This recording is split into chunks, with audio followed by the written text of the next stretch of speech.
to Facing the Middle East, our news program where we focus on issues from that region, uncovering stories in context and meeting people you want to know. We bring you a glimpse of the secrets, the drama, the conflict, and the women and youth who are leading change. Today, we go behind the scenes for a look at the Palestinian elections. While Israel is under scrutiny for holding too many, Palestinian Authority President Mahmoud Abbas was elected to a 4-year term 15 years ago.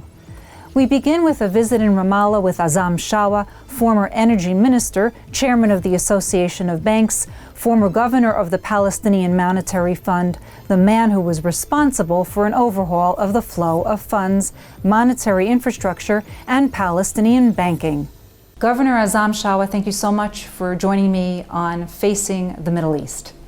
Thank you very much. Thank you also for your usual presence. Palestinian people believe that President Trump was the mouthpiece for the Israelis. They felt that President Trump had the side of the Israelis, that he wasn't an honest broker. What would President Biden need to do to gain the confidence of the Palestinian people? Listening to the Palestinians, listening to the leadership, to trust what they tell him, not just if they tell him anything, just kind of wipe it off like if it didn't happen. I would say also we have a long history, and there are certain things that we were getting close to have a peace treaty with Israel, and then suddenly things will go dramatically wrong. I think also his administration, they need to look, because his statement, he wants peace in the region. He wants peace with Israel, between Palestinian. So he should, I think, his team look exactly where there was the real dispute to make it happen, and it'll be a success story in his presidency to have some kind of a balance in the relation. That's what we all of us expect from President Biden. Governor, you're at the height of your career, and you resign. Why? I'm a very hard worker.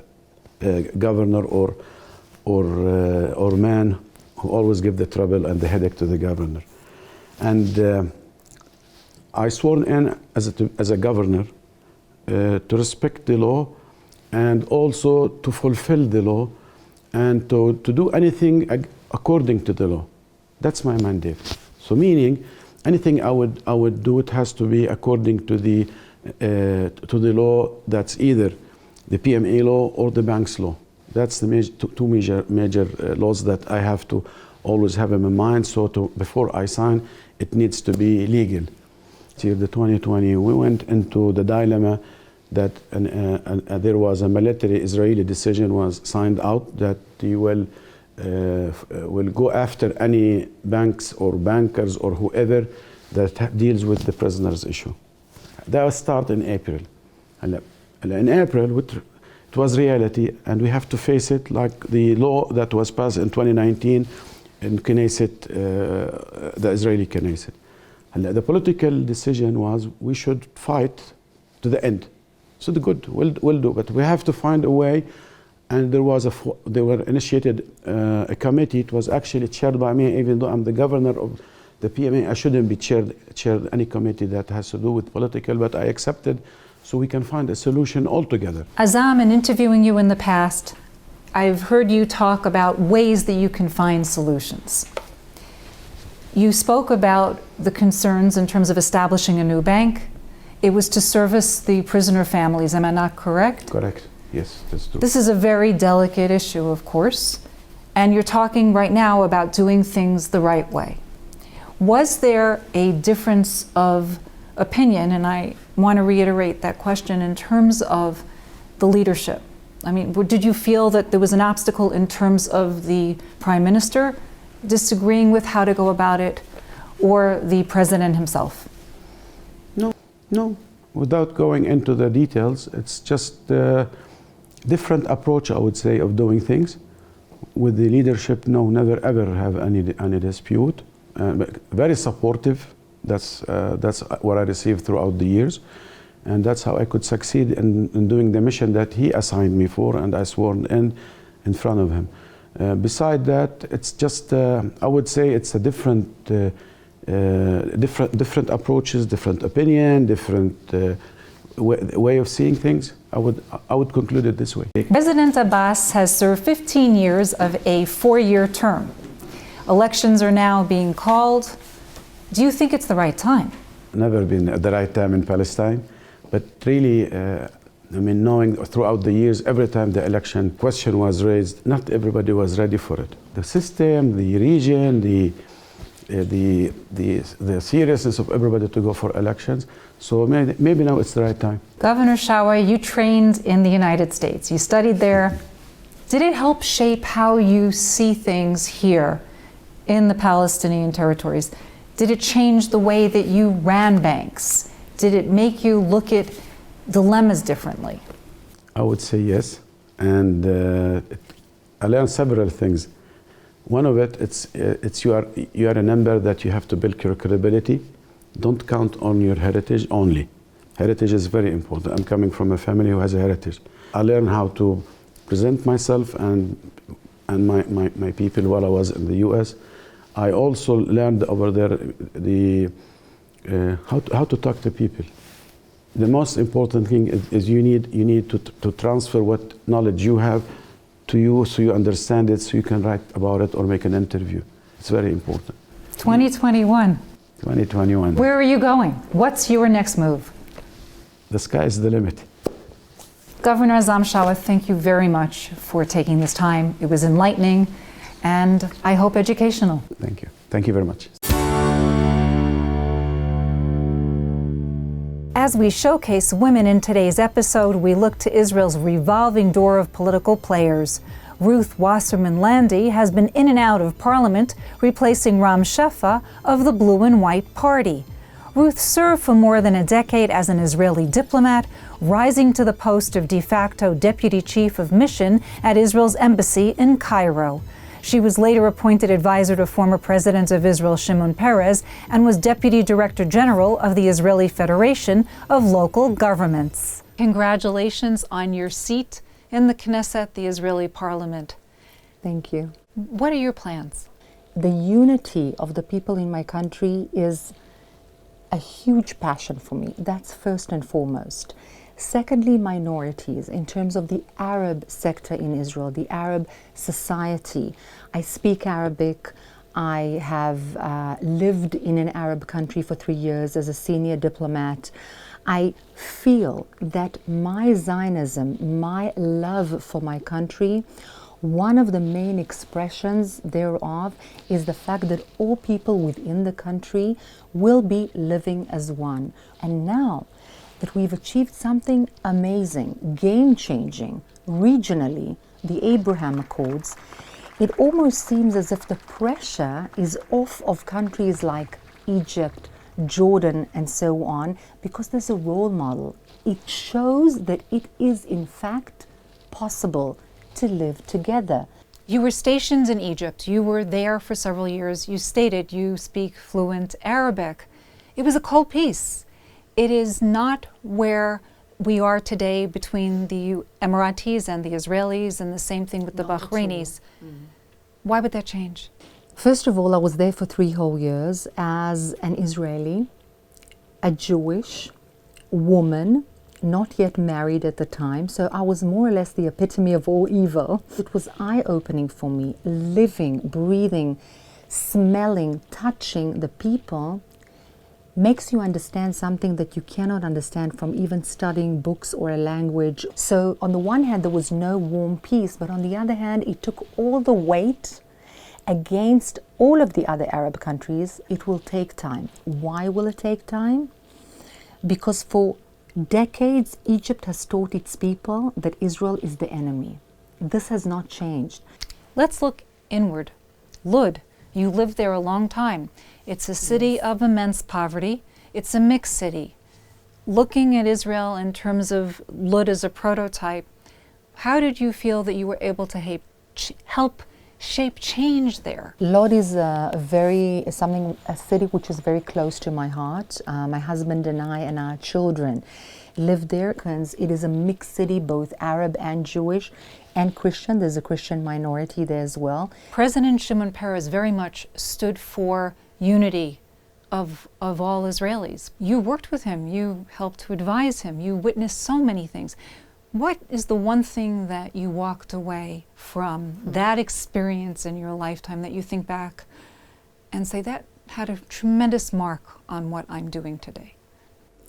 So I think it's a little bit strange to me always to say that I advised Shimon Peres. It's almost like saying he knew so much about everything. He was an autodidact and he was almost advising me on everything in life rather than the opposite. But I did have the privilege of serving as his advisor in the presidency. I would say that nothing but nothing is impossible. That was his mantra. Ruth, you know, as we are speaking on this program, we spoke earlier about the Palestinian elections. Here we are, never thought we'd be into a fourth election this time around. And Israel has some serious problems. There are issues of deep poverty despite the startup nation. There are issues still where women aren't where they should be, even in this democracy. If you had a short list, what would it be? I want to begin with the fact that I absolutely love my country. I think that this is a safe haven for the Jewish peoplehood, and as such, it needs, in my humble opinion, to be a viable, sustainable, I would say, compassionate safe haven for all the people within it. This is something that I've done before I came into the Knesset, something that I will continue doing inside the Israeli parliament. We have COVID throughout the world, poverty, we have small and medium-sized businesses closing. Every couple of meters there's a business closing, families, and you mentioned women. You know, I believe that people within themselves, and especially women, have a strength, an inner strength, a light. After all, we are mothers, we are nurturers. I'm not naive. I've spent 3 years in an Arab country with 100 million Egyptians, that not all of them wanted me there. There needs to be a leadership, a brave, courageous leadership.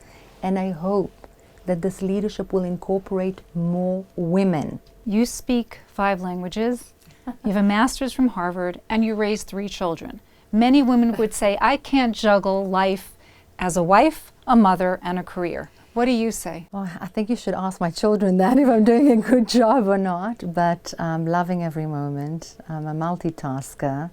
I'm trying to keep sane in between, especially now when Israel is showcasing its ability to lock down again and again. It's not an easy feat always. Well, I've been happy to showcase you on this segment. Thank you. Ruth Wasserman Lande is making her mark, and we will be keeping up with her at themedialine.org. Do you trust your news sources? Are you tired of one-sided reporting? You need to know the Media Line to know the Middle East. The world needs news you can trust. The Media Line is the first independent, non-profit American news agency covering the Middle East. Now in its 20th year, it's the best-kept secret in the news business. Support the trusted Mideast news source today by going to themedialine.org. TML Bureau Chief Mohammed AlQassam is back with a must-see explainer on the Palestinian political process. Later, he takes to the streets of the Palestinian territories to help us understand the upcoming elections. For the first time in more than 15 years, Palestinians will head to the polls to elect a new parliament and president. Palestinian Authority President Mahmoud Abbas has issued a presidential decree setting dates for legislative and presidential elections in May and July, respectively. Abbas's decree comes after intense meetings with rival Hamas, the Islamist movement that rules the Gaza Strip, on unity talks. The 85-year-old Palestinian leader didn't say if he would throw his hat into the presidential race ring for another term in office, but his Fatah party indicated they will nominate him. Abbas's original term expired in 2009, and he has since ruled by decree. Abbas also called for voters in East Jerusalem to be included in the election, but Israel has yet to comment on whether it will allow those Palestinians to cast their ballots as they did 15 years ago. But also regional events played a role. After 4 Arab governments signed normalization accords with Israel, the Palestinian leadership felt pressured to take such step. Well, there is the American factor too. The PA cut ties with the Trump administration, accusing it of egregious bias towards Israel. And with newly elected President Joe Biden in the White House, the Palestinians hope his administration will chart a different course to that of former President Donald Trump. For the first time in more than 15 years, Palestinians will head to the polls to elect a new parliament and president. Palestinian Authority President Mahmoud Abbas has issued presidential decrees setting dates for legislative and presidential elections in May and July respectively. The path to these elections is not paved with roses, especially since there is an Israeli occupation that controls the Palestinian territories in the occupied West Bank and Jerusalem. In 2005, President Abbas was elected to a 4-year term. The last time Palestinians voted in a general election was in 2006, when the Islamist Hamas faction swept to a surprise victory. 1 year later, it wrestled control of the Gaza Strip from Abbas's Fatah party in a bloody takeover that resulted in a political standoff that has remained until now. The Palestinian parliament has been inactive for years, and despite the apparent agreement on elections, experts mindful of numerous failed attempts at reconciliation say a host of obstacles and challenges to holding these elections remain. It's too early to be optimistic about holding elections, despite the issuance of a presidential decree. There are a host of obstacles and challenges to holding these elections. One of the challenges is the ability to hold elections in the city of Jerusalem if Israel prohibits the holding of elections in accordance with the 1995 election protocol. Abbas also called for voters in East Jerusalem to be included in the election, but Israel has yet to comment on whether it will allow the Palestinians living in the city to cast their ballots as they did 15 years ago. The other thing is to set up an election court, and if the Hamas police in the Gaza Strip will be allowed to have jurisdiction over protecting the polling stations and boxes. Harb says the environment must be conducive for the elections and not to suppress election campaigns or carry out arrests. Bassem Hadaide is an election expert who says there are more than 1 million Palestinians for whom this will be a new experience, having never had the opportunity to vote. Hadaide says to ensure the results are respected, an international presence is essential. It is very important to have international monitoring so as not to give anyone a chance to question the integrity and fairness of the election results. Not having monitors will lead to doubts. Elayan says aside from popular demand, regional and international pressure played a role in forcing the Palestinians to agree on a date for elections. In addition to internal pressure, there are regional and international pressures. The Biden administration, which hasn't even taken office yet, has already interfered in this matter and stipulated the necessity of holding elections. The European Union spoke more than once with President Mahmoud Abbas about the necessity of holding elections. There were many excuses: the occupation, the deal of the century, the coronavirus. If the Americans can hold elections, so can we. News needs trained journalists. The Media Line, the first American nonprofit news agency covering the Middle East, has mentored scores of students from prestigious American universities and around the globe. We are one of the best kept secrets. Universities are partners. Students receive credit. In order to bring you trusted news, we need support for our future journalists. Please make your tax-deductible gift today. Go to themedialine.org. For a nation that prides itself on its economic prowess, the startup nation's poor approaches 1/4 of the population. The Media Line's Meyer Margit looks at Latet and Leket, two of the largest food banks serving Israelis in need. Almost 1/4 of Israelis are living below the poverty line. Many are without work, and some can no longer afford to feed their families. During the pandemic, I've been receiving requests from average people who just simply haven't received a salary for a long time and are unable to pay their rent. We're not able to help families because we don't have apartments for couples. We house men and women separately. This is Andre Boschko. Together with Leket Israel, a food rescue organization, Andre runs 8 homeless shelters in South Tel Aviv and feeds 50 people each day. There's been a big change since the pandemic. People who have simply collapsed are coming now. Too many were depending on the state to help them and ended up falling apart financially. More and more people are turning to Andre for help. They range from former convicts to those who have simply fallen on hard times. The crisis has really hit homeless people. Those who have a place to live might be suffering from some losses, but people here have hit bottom and we need the most help. We're really feeling the effects of the crisis here. It's harmed us in our daily lives and our food security. Before the pandemic, I was working nonstop. I would also find work for my friends. But nowadays, I'm always trying to find ways to make a living and how I can hold on, even for one more day. Nearly 2 million Israelis are living below the poverty line, according to a new report by Israel's National Insurance Institute. That's a whopping 23% of Israeli citizens. The standard of living dropped sharply in 2020, and most of the victims were middle class. Before COVID-19, Leket fed 175,000 people in Israel each week. That number has ballooned to 246,000 in just months. When you go visit the nonprofits, which I do a lot, the nonprofits say that the population has just completely changed. You know, it's people who have never in their lives stood on a line, a soup kitchen looking for food. It's people who were working in high tech and they got put on furlough and then all of a sudden they couldn't feed their kids. Another aid organization, Latet, is also witnessing a surge. A recent report by the Latet charity organization showed that poverty in Israel has shot up by 50% since the start of the pandemic. Latet feeds 72,000 families each month.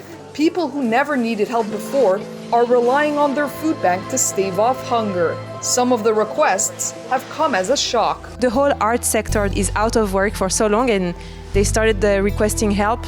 We could not believe what we were hearing. It's just outrageous. Due to this dramatic increase, Latet has brought on more volunteers to assist with everything from donations to packaging and distribution. I think it's important to volunteer in general, but right now, especially because of the corona pandemic, everyone is in need of food and it's really sad. For Latet, the challenge now is knowing what the future holds. Things may get worse even when the health crisis gets better. Like the economic crisis and the health crisis don't go together completely. People that start being poor now, people that fell into poverty, they may be drawn in a circle that they will not be able to get out of unless we help them, unless someone does something. Dreams, our special segment devoted to youth, looks toward our future created by those shaping it. On today's program, you will meet Nyla Khan, a 28-year-old dynamo who has already carved a niche as an educational innovator.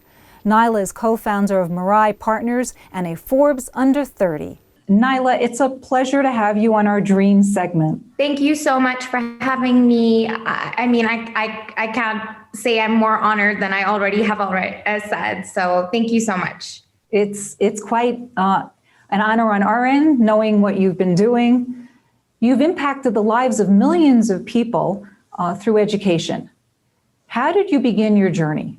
I remember being 12 years old and watching an Oprah Winfrey segment because I really loved her. And she had this segment on how she had started a school in South Africa for young girls and how her dream was that through education, she would be able to empower them to have better lives. What was missing and how did you correct it? I think that schools today are they're not really preparing students necessarily for the future that we are getting into, kind of the near term or the midterm or long-term future.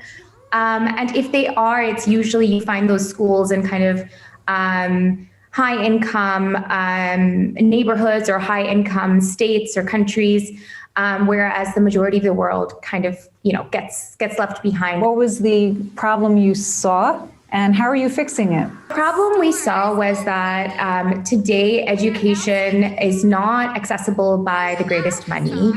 If it is accessible, it's not the kind of education that people need for the future that we're entering. And so what we as educators, kind of passionate teachers first, kind of thought, because we've all worked across different markets in different countries. One thing that was clear is that no matter how young or old a child was, or what color of skin they were, what language they spoke, the truth is that they weren't necessarily being afforded the same the same quality of education. So we've come together to kind of create something that's scalable, that's affordable, which is extremely important in making sure that everyone has access. You talk about equalizing education in a way across the world. That's not a simple thing because you have private school and public school. And how do you see that? So we work across the Middle East, North Africa, Sub-Saharan Africa, and South Asia. And within these countries, these are the countries with the highest illiteracy in the world, but they also have the largest youth population. I think it's unrealistic to say that in my lifetime, I would be able to fix these solutions for people. The way to do that is to make sure you have technology. And technology is not meant to replace teachers or say that everything needs to be online. But really our aim is to create technology, to create strategy and solutions within education that is then kind of rolled out by government. So an example would be is that we work with the world's first artificial intelligence and eye tracking powered literacy assessment. So it can tell a child's literacy reading level with 99% accuracy in under 5 minutes. Your mom was involved in nurseries. Was she your role model? I really respect her for the kind of hard work that she brings, the humility that she has, the love that she gives to the children, the dedication, the commitment. You attended Sarah Lawrence College, and this was not your first passion. What was it? My first passion is gender policy and working with women affected by sexual violence and trauma. And so I went to Sarah Lawrence to be a gender policy and child development major. It was the most brilliant thing I've ever done. And why gender studies? It's not some idealistic thing that you're kind of screaming out.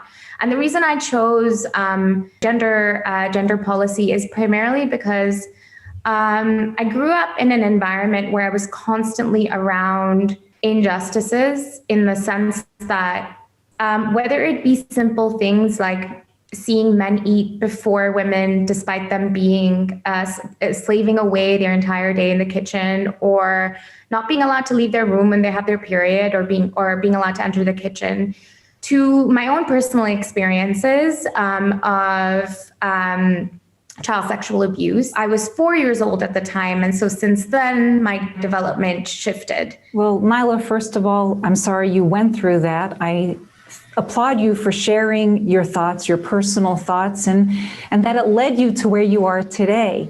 You're 28, you're single. Do you think that had impact on you not being married yet, or is it that you're too busy? I would say it's because I just haven't met someone who I think really respects me for who I am yet. Well, keep dreaming. Nyla Khan, thank you so much for joining us on this segment of Dreams. You can see why Nyla Khan was our youth leader on today's program. Thank you for joining us on Facing the Middle East, where we unlock the hidden truths of the world's most contentious region. Join us at themedialine.org daily for news you need to know and trust. If you would like to suggest a youth for our Dream segment, send a note to editor@themedialine.org. Until next time, stay safe, stay healthy. Let's hope for a world with peace.